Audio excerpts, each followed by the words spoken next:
Hi everyone and welcome to 2025. It is the 1st of January 2025. Happy New Year to you.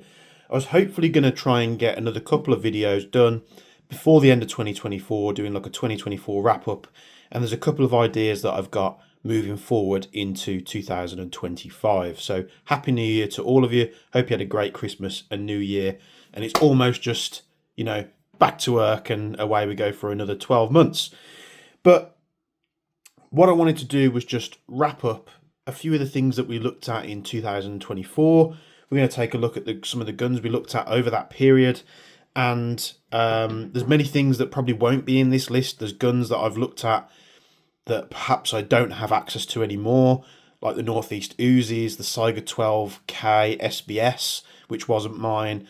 There was a couple of guns that BZ Tactical sent me that had to go back, so those won't appear in this video. They might get a mention. There's a ton of accessories. We had stuff from, AirTac and many other companies that we were messing with.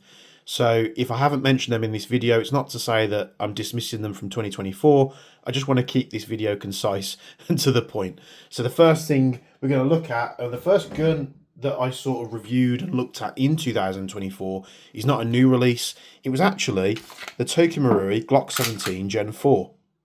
Now, I bought this because I hadn't had a Marui Glock for a while, and we did a couple of things to it, but it's mostly just been left as it is.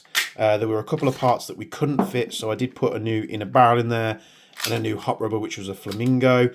I did buy some cow parts like the hop unit, which turned out to be absolute garbage, which was money wasted. But, a good all-round pistol, and glad I've got one back in my collection. So that was actually one of the first guns that I looked at in terms of here's an unboxing and a review and whatever and so forth. So we kicked the year off to a good start, I think. So let's get on to the next thing. Now, this gun from 2024 is probably the one I've used the most, and it's no shock to you at all. It's the Toxicant Airsoft Sig Spear LT CSAW, excuse me there. And I've covered this in many videos on the channel, and it just seems to be the rifle. I've got the Rattler as well, which is very good, but this just seems to be the rifle that I'm constantly, if I go to a game or a weekend event, I'm using this, and it hasn't been plain sailing. We've had a couple of issues with this thing, and I know people have had issues with Toxicants, but honestly, they're very minor things. You need to make sure that the bolts or the two screws on the bolt itself are actually tight, because if they come loose, it turns it into a bolt action. You do have to fit your own hop and barrel parts from the get-go. And I think this is probably one of my most prized possessions at the moment, because I just love using it. It performs great.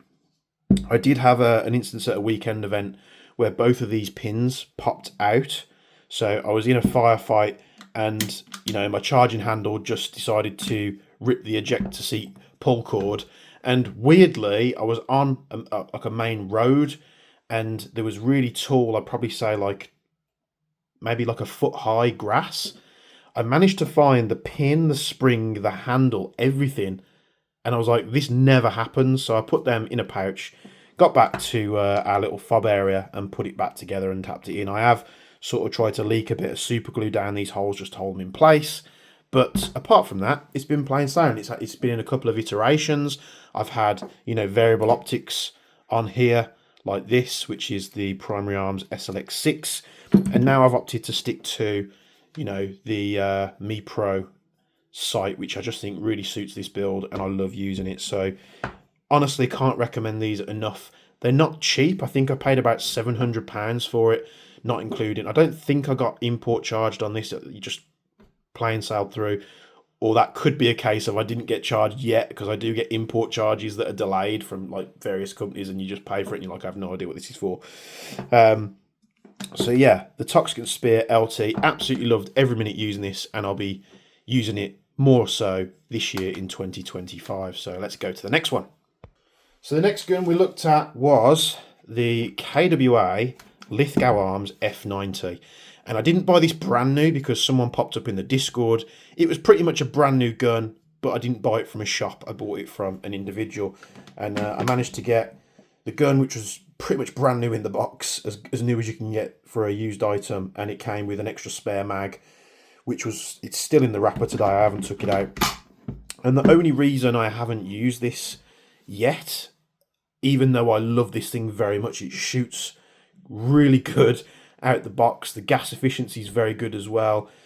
It's just a really fun gun to use, and it's very different being a bullpup. I think, you know, if it had been in a more skirmishable condition, I probably would have used it. I want to shorten the outer barrel to just in front of the rail section here and sort of shorten it even more.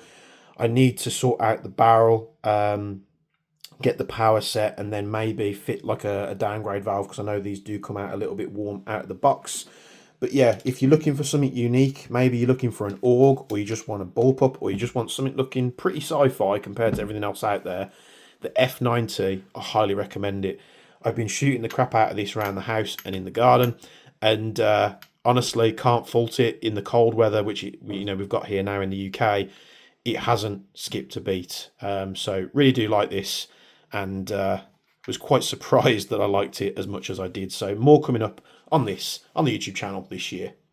Now we go to something even more wild, which is my very expensive printed ATI Sub5. Now it is printed. It's printed in a way that is very expensive to do. You know, when you're talking SLS and multi-jet fusion, not even, you know, counteracting the time that this guy spent designing this kit, the carbon fiber parts. I just think it's an absolute beautiful little thing. I haven't used it yet because I didn't get to many games out in 2024, but every time I did get to a game, I wanted to play around with some GBB stuff, so I never took it. So hopefully 2025 will be the year where I use this. It is superbly light. It's the lightest replica I think I've ever held.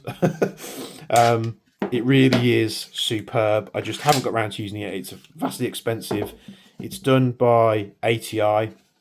They have had some website issues with hackers and stuff, so I know people have been saying, is this legit? Just hit him up. I think you can hit him up on Instagram and other places. So yeah, very, very cool. Can't wait to use it. But again, it's one of those guns that I need more mags for. This is actually a G&G 170 round quad stack mag. I do have some PTS mags as well that go straight in, but the quad stacks you do have to, there's a notch here, you have to put a notch in further up. But I would like to get some quad stacks that are transparent. They're just ridiculously expensive. So that is the ATI Sub5. Another phenomenal SMG. This is the Wick APC 9K. And, you know, this thing it's performed well. It's not phenomenal compared to some other guns, but I don't think that's a fair comparison because, you know, you've got a magazine that's much smaller, perhaps holds a little bit less gas. The build quality in terms of the finish on the materials and everything like that is much better than the Maru one that I had. That being said, it has took a little bit of running in, and the more rounds I've sort of put through this, the better it has got. I haven't used this in a game yet, but I did give it to Flo, and at that CQB event we went to, and she played with this and she played with the MPX, and I think she said she preferred this, but I can't quite remember. She had a blast with it. It performed really well on the day, and I'm glad, you know, it got some use. So if I always can't get hands on, because I literally got to that event and I could have used it very much, you know, I could have, you know, ran with this, but I really wanted to run my SIGs, and that's just the way the cookie crumbles now. But I have got a rectification for always going out and using the same guns, which I'll be doing in 2025. But the Wick APC 9K, highly recommended, very good replica, licensed by B&T. Some more Marui pistols. We actually picked up a 1911, the M45A1 from Marui. And I also picked up a golden oldie, which was the Marui Glock 18, which I don't know why I bought it. I think I bought it because I wasn't sure how much longer these things were going to be around, and I just wanted one in the collection. The M45, I actually did use this at that weekend event that I took my SIG Spear to, and it performed really well. I don't think I touched it. I think I just slapped some .3s in the mags, and there was a point where I had it in a holster and I didn't have my other gun, and we got attacked, and I just pulled this out and started sending rounds much further than I anticipated I'd be able to. Probably didn't hit anyone with it, but the range was there. And the Glock 18 is just one of them things that I bought it, we looked at it again, and then I've just hung it up on the wall, and it's remained there, and that's probably where it will stay, unless in 2025 we have a need for something that shoots full auto and has that fun switch. So another 2 great pistols from Toky Marui. Another MWS now, and this was long-waitingly anticipated from Guns Modify. It is the 416, and this thing, it's got a big LPVO on there at the moment, just because that same weekend event I took this out and I did actually use it quite a bit. The performance on semi-auto was phenomenal. Plenty range, plenty distance, great accuracy. I can't remember what parts we put in there. So we've got the flamingo rubber in there, probably my go-to stuff. And this thing performed great on semi-auto. It's an absolute machine. Everything that I pointed it at, I was hitting. It was a little bit heavy on the day because I had the LPVO on there. I'll probably take this off and put some red dots made with like a magnifier on there. The only problem with this gun is it does not like full auto. So I think the reason for this is there's so much play in the upper receiver that what I was getting was I could shoot semi-auto as fast as I wanted and it would perform great. And literally, I'd put it onto fully auto, it would fire 1 round, and every single time, the bolt would ride up on the mag, so it would get stuck, and it just wouldn't feed the round in. And I can't figure out as to why this is happening. It's sticking on the mag and not on the bolt, the mechanism or the body itself. And I think it's just because, I don't know if you could be able to see this in the video, there's just a lot of play where you can see the bolt moving, and I think that's just why it's just a little bit too much on full auto. But switching back to, I mean, I had a point where, you know, this enemy vehicle was going down the road. We decided to ambush it. I think they stepped out the car. I flicked it to full auto. I was like, right, and I could have had, you know, these 4 or 5 guys. It was in the dark, and I pulled the trigger. 1 round came out, hit the first guy, and it just locked up. Luckily, the teammates I was with took them out, but it would have been nice to have got that sort of squad wipe on full auto, and it was literally just down to the full auto. So lovely gun. It might just be mine does this. It could be a quality control thing. It's not to say that if you bought one of these things, you would have the same issue, but the great thing about this is they're not vastly expensive for what they are, and it's a prized piece in the collection, and I do recommend it, even if I never use full auto. The next one we looked at in the year of 2024 was the TAC 41 LS. Now this thing is really good for the price. They're phenomenal. And when I got sent it, I had to sort of chop down the stock to fit the suppressor, the short barrel with the suppressor fitment for the look I was going for, sort of like a kneecapper style look. What did annoy me was that as soon as, not long after I'd modified this and done the build and sent it off as like, posted the video on the channel and done, Silverback actually reduced a new barrel, which was slightly longer, which would have cleared all this. So that was kind of annoying. To rectify that, I'd have to buy the new barrel and I'd have to replace the stock. Silverback, if you're listening, help brother out. And if we can do that, then it'd be nice not to have this sort of rough cut that I did. But phenomenal rifle out the box for what they cost. It's probably one of the best releases Silverback's done in a while. Just in terms of it's cheap, it performs really well. I've got a Medusa Hot Wheel on there, which gives you super fine adjustment. And just, I think this is like a Vector Optics Veyron on there. But yeah, phenomenal rifle. Can't recommend it enough.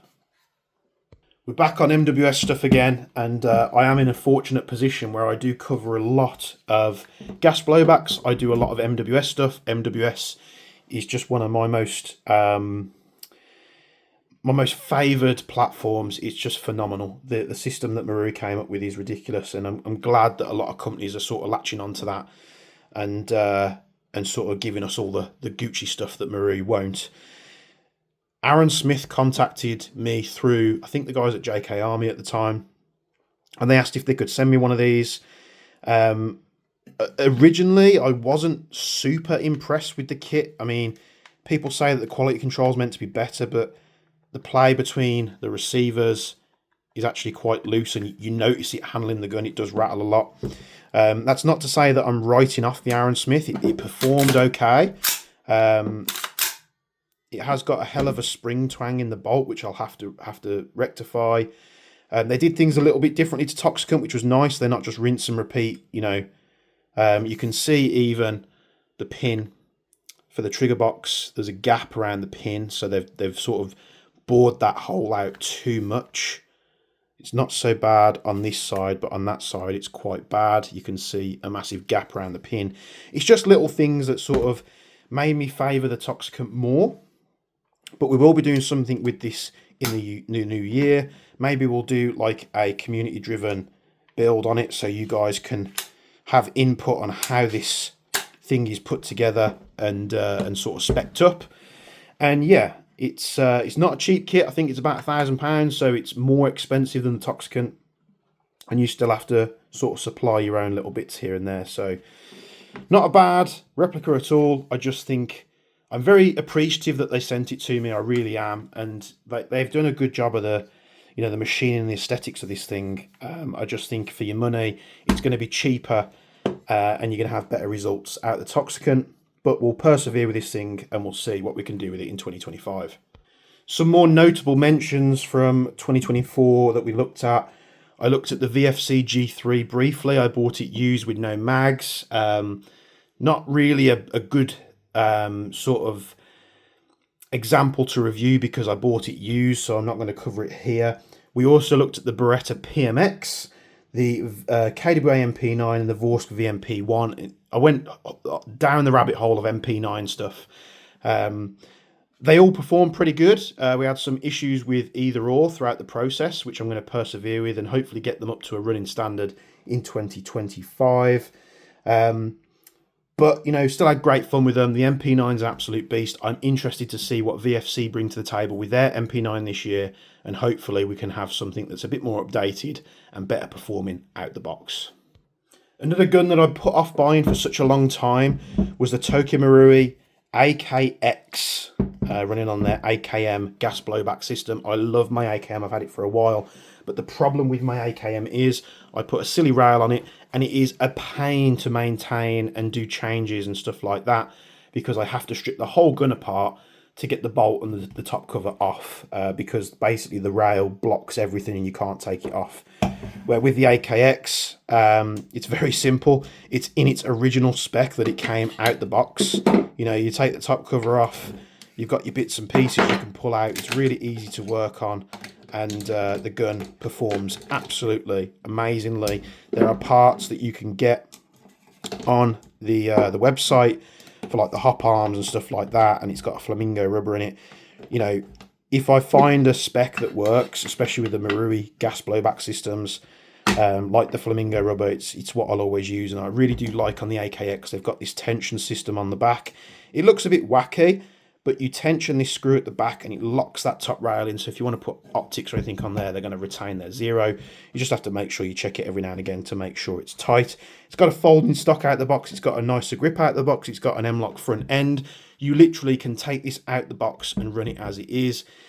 But then if you do want to run heavier ammo, it's recommended to upgrade the hot parts. Really do love this. It's a heavy beast. It does weigh an absolute shed ton. But, you know, I ran it at the weekend event. I had an absolute blast with it, doing some full auto, doing some drive-bys in the cars. So, yeah, highly recommend the AKX and the AKM from Marui. And I'm glad I added this to my collection, even though I reluctantly put it off for a long amount of time. But we did more pistol stuff as well. We actually built this crazy AAPO1 with the Fuku 2 build parts from CTM.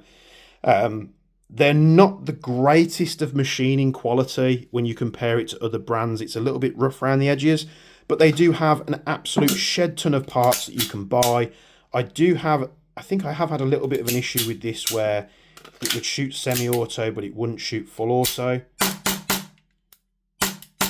It doesn't shoot full auto for some reason. I really don't know what's going on with it. It's something to do with this part here. Who knows? We'll have to figure it out someday. But we managed to, you know, deck it out in awesome, cool green and purple colours, which mainly I went for just so we could try and match the Loki. But yeah, you can get them in a ton of colours. So if this colour scheme isn't for you, you can pick one that suits you best. We go from the bling to the downright ridiculous. Yes, we checked this out. This is actually one of the best performing videos, I think, on the channel because it's just daft. I think the thumbnail sells it with the barrels coming towards the screen and such. It's absolutely crazy. This model, they do like 6 or 7 different models in the line from Wellpro. This one does have a really short barrel and, you know, not crazy power on the springs. So it is, I think, about 0.6 joules, which is something I want to look at, you know, this year as well.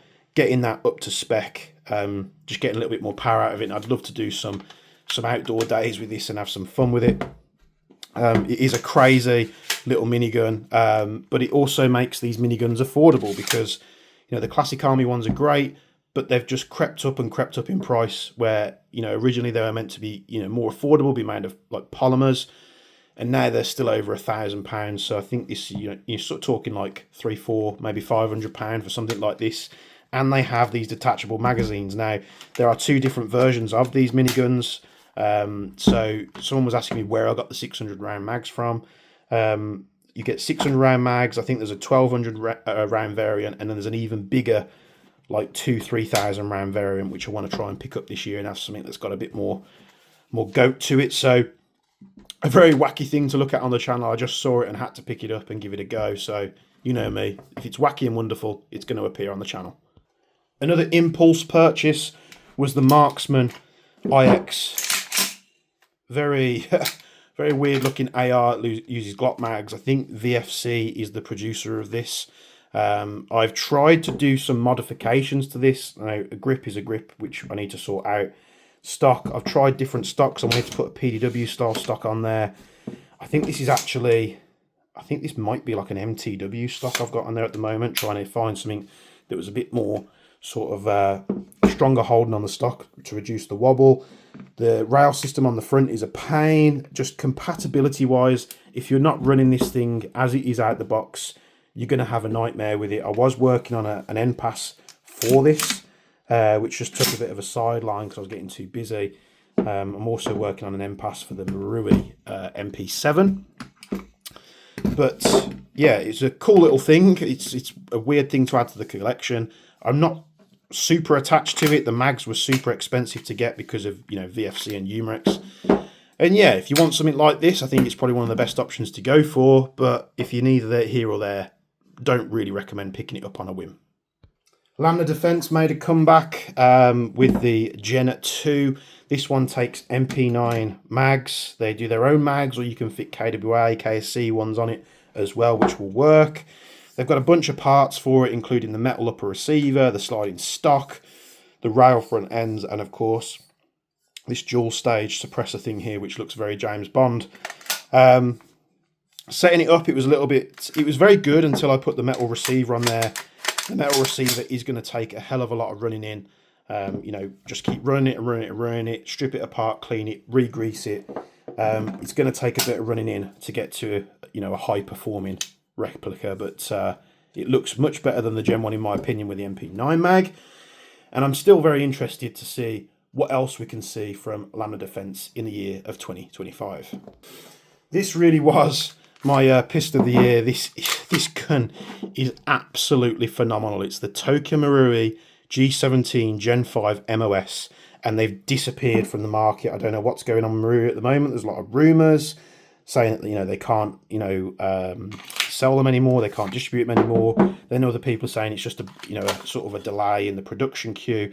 But this thing is absolutely phenomenal. They've used a different polymer for the slide, which makes it a hell of a lot stronger, and it has a much better appearance, to the point where I probably would never, you know, think about replacing it unless I managed to break it somehow. The barrel is a bit more of a weaker plastic, and it would probably be something that I switch out to a metal one when one is available. The performance out of this thing is ridiculous. We actually got some of these is it Floyd, something like that, mag extensions. Still on the fence whether that was a good option or a bad option, but I think now they come with better springs for the magazines. But this gun performs absolutely amazing. It feels amazing, and if you can get your hands on one, or if you see one in stock at any shops near you at the moment, my suggestion would be to you to pick it up as fast as possible, because you just can't get them at the moment, and this thing is an absolute beast, and it's probably going to be my go-to pistol from now on. A couple of guns that I don't have access to anymore. The B&T SPR 300 from Wick, which was a very nice bolt action. Really did like that, but it had to go back to BZ. And the biggest fail, in my opinion, of 2024, which was the Action Army AAC C1. I think they called it the Athena. They really missed the mark on it. I don't know what was going on in their boardroom. I think the intentions there were good, but the product, I think, in my opinion, it's just an absolute flop. The way that they've executed it and the way they've gone about shipping it out, and what you get and what you have to buy, and the CO2 and everything, it just doesn't make sense. And to me, it'd be the biggest thing that I would say to you for the from 2024 onwards, just avoid it, unless they pull the hat out the bag and manage to do something that revamps it and makes it revolutionary. And this, ladies and gentlemen, is the creme de la creme for this year, last year of 2024. Another MWS, another entry from Double Eagle Airsoft, but this thing is phenomenal. It is phenomenal for the price that I hope it's going to be. I thought it was closer to release when they sent it to me. I think there's been a bit of a delay of them getting these to distributors around the world, but this thing is phenomenal. It works with all my MWS bits and pieces that I have. The trigger is very good, above average for something that's meant to be a cheaper clone of an MWS. They've brought out MWS style mags. Now, I don't really recommend these because they are more expensive than Maru mags, and I think the Maru mags are just made to a slightly better quality. The feed lips on these tend to let the BBs go out the top of the mag. You know, you've got a selector, which originally I thought was 45, but it's not. It's more like a 60-degree selector, maybe even higher than that for semi, and then all the way over for auto. It absolutely rips on both functions. The stock is a little bit of a wobble, but honestly, I don't care. I'd probably run it fully compressed anyway. You do have to have it slid out to, you know, split the upper and the lower receiver. They've got the lovely sort of bronzish copperish flash hider on there, which if you've got the Trash Panda suppressors, I think CNC Tac did them, they will screw straight onto this thread, but you can put anything on there. It's 14mm counterclockwise. The gun is built solid. There's no flex in it whatsoever. So there's no flex. It performs great. It shoots great on semi. It's an absolute beast on full auto. It'll accept all your Marui mags. I think they've just taken the Double Eagle Noveske N4 and just turned it up to 12,000. Honestly, when this comes out, if it's the exact same as this sample that I've got here, rush out and buy one and thank me later. Yes, you're probably going to want to put some maybe like a high performance barrel and hot rubber and stuff in there, which you do on all the MWSs, including Marui. I just think this is phenomenal, and honestly, I think this is the best release of 2024. I'm not sure if we can call it a release because it's only available in certain places, but for 2024, this is the Jaeger Precision's best pick of everything that I covered, and it's probably even going to be high up in the year of 2025 as well. So I hope you liked the Noveske Ghetto Blaster as much as I did. Not everyone's a fan of the aesthetics or the way that it is, but performance-wise, honestly, I can't find anything bad about it apart from the price of the spare magazines. So for me, 2024 goes to Double Eagle Airsoft. I'd like to thank the Double Eagle Airsoft team, as well as Jerry, who's, you know, very active in all the Discord groups. Thank you for setting this up, and I'm hoping the relationship between Jaeger Precision and Double Eagle carries on into 2025 and beyond. And the last release of 2024 that I covered, which I don't think it was anything new, it was just new to me. Perhaps it was new, I'm not sure. It's still in the box because it's that new. Was a Staccato C2 comp from Army EMG. And this thing is a phenomenal little pistol. It doesn't break the bank at all. You get everything you need in the box, including the RMR plates, which no other companies do at the moment. and they really are just taking what they did with the JW3 and taking it into the new year. And I think even some of the models that they're doing now, you can get CNC slides. So if this is something you want me to carry on looking at from Army and their new pistols, let me know down in the comments below, and we will continue to do so in the new year. Of course, with any pistol that I plan to run, I always pick up a couple of spare mags. So I did that at the same time as well. Unfortunately, they won't all fit in the box. But that wraps up 2024. Again, there's many things that went on in 2024 that I've probably failed to mention. But if I have, sorry about that. I thank everyone that we worked with over 2024. Going from like the previous years where I can't remember if it was 2022 or 2023 where I was releasing a video almost every day. It sort of slowed down in 2024 just because, you know, Jaeger Precision went limited and the website went crazy, and it's just taken up a lot of my time. So hopefully we'll get to some cool stuff in 2025 as well. I can't wait to see what these companies release. There's also a couple of things that I want to announce going into the new year as well, but I'll leave that to another video because this one's super long. So thanks for tuning in as always. Hope you liked everything that you saw in the video. If you agree with me or disagree with me, let me know down in the comments below. Like, comment, subscribe, all that good stuff. And from me and Bench, thank you for a great 2024, and we'll look forward to seeing you in 2025.